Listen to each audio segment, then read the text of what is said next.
बेटी तो पराई होती है। एक बेटी की दर्द भरी कहानी। अनिल एक कपड़ों की दुकान पर काम करता था। उसकी बहुत साल पहले शादी हो गई थी। अनिल को हमेशा से लड़का चाहिए था। लड़का वंश का कुल दीपक होता है, पिता का नाम रोशन करता है और बुढ़ापे का सहारा होता है। पर लड़की शादी करके चली जाती है। ऐसी सोच रखने वाला वह पड़ोसियों को भी यह बात बताता था। शादी के कुछ साल बाद उसे 2 लड़के हुए। बड़े बेटे का नाम करण और छोटे बेटे का नाम किशन रखा।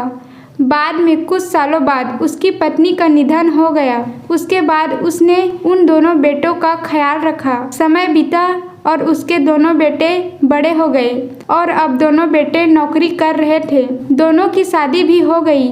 शादी होने के बाद भी वह सब एक साथ ही रहते थे। कुछ साल एक साथ खुशी में गए, लेकिन बाद में दोनों भाई एक दूसरे के साथ झगड़ा करने लगे।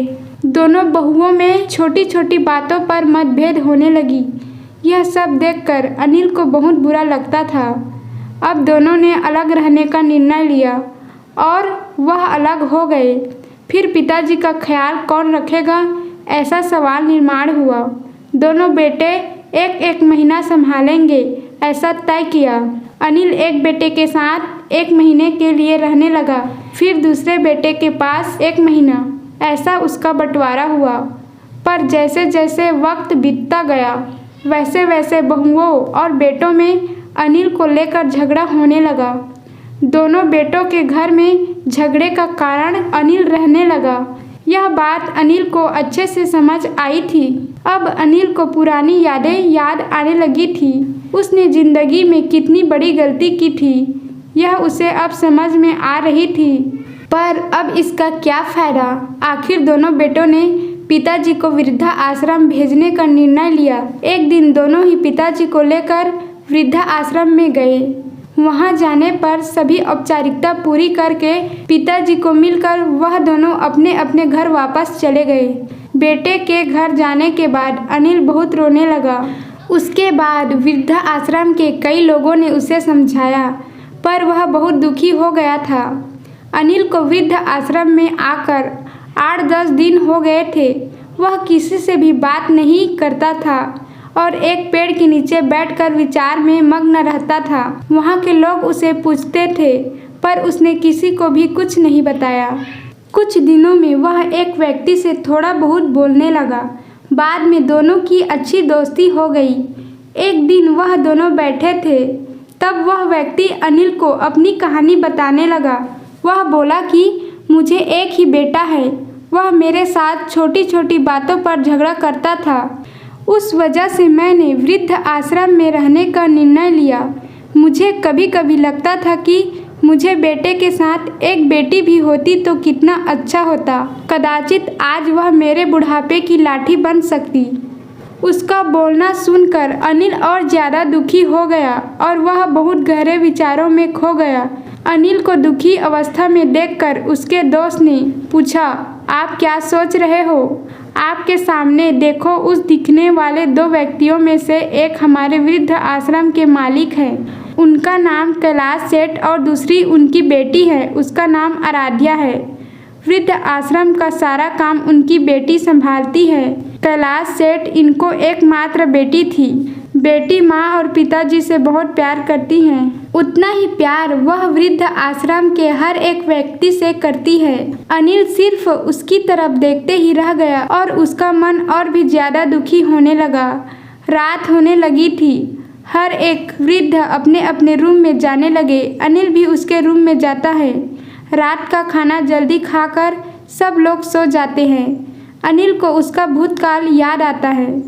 अनिल की शादी होने के बाद उसे पहली बेटी हुई थी। उस वक्त उसे बहुत गुस्सा आया था। पत्नी के मना करने के बाद भी गुस्से में उसने बेटी को उठाया और दूर जाकर उसे वहां छोड़ आया। पर अब पश्चाताप करने के सिवाय रास्ता भी नहीं था। अनिल को रात भर नींद नहीं आई। दूसरे दिन वृद्ध आश्रम में एक छोटा सा प्रोग्राम था। हर एक जन जल्दी उठता है और अपने अपने काम में लग जाते हैं। दोपहर को सब लोग हॉल में एकत्रित हुए। कैलाश सेठ और आराध्या भी आए हैं। वहाँ पर प्रोग्राम चालू था। तब कैलाश सेठ का ध्यान 2-3 बार अनिल की तरफ गया। अनिल उनको बहुत उदास बैठा हुआ दिखा। उनको लगता है कि शायद उसकी तबीयत अच्छी नहीं होगी। प्रोग्राम खत्म होने के बाद वह अनिल से बात करने के लिए उनके पास जाते हैं। वह अनिल को दुखी होने का कारण पूछते हैं। तभी अनिल बहुत रोने लगता है और थोड़ी देर बाद वह अपनी पूरी कहानी उनको बताता है कि मुझे भी पहली बेटी हुई थी, पर मुझे बेटी नहीं चाहिए थी, इसलिए मैं गुस्से में आकर उसे छोड़कर आया। आज जब मैंने आपको आपकी बेटी के साथ देखा तभी मुझे समझ आया कि बेटी कितना प्यार करती है। मेरी बेटी भी मेरे साथ होती तो मुझे यहाँ वृद्ध आश्रम में रहना नहीं पड़ता। मेरे दोनों बेटों ने मुझे दुख के सिवा कुछ भी नहीं दिया।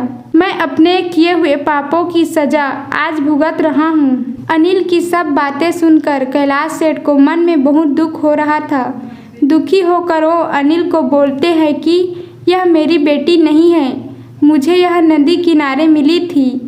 मैं उसे घर ले आया और बहुत प्यार से बड़ा किया।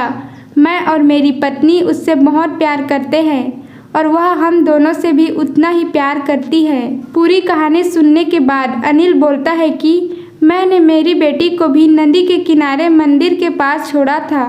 यह सुनकर कैलाश सेठ को थोड़ा गुस्सा आया और वह वहां से निकलने ही वाले थे।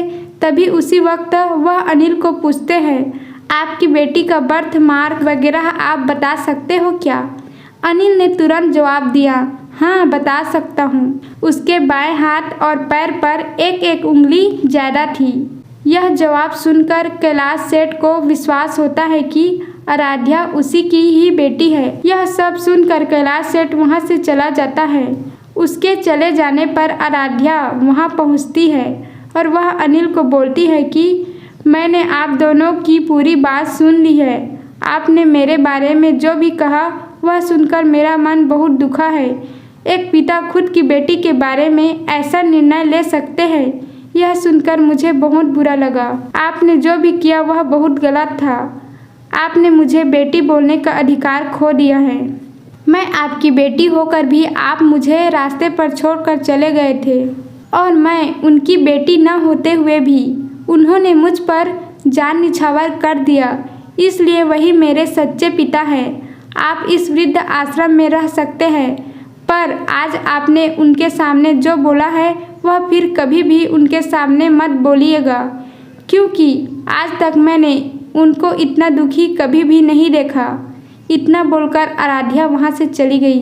अनिल सिर्फ आंखों में आंसू लाकर उसकी तरफ देखता रह गया और अपने नसीब को दोष देता रहा।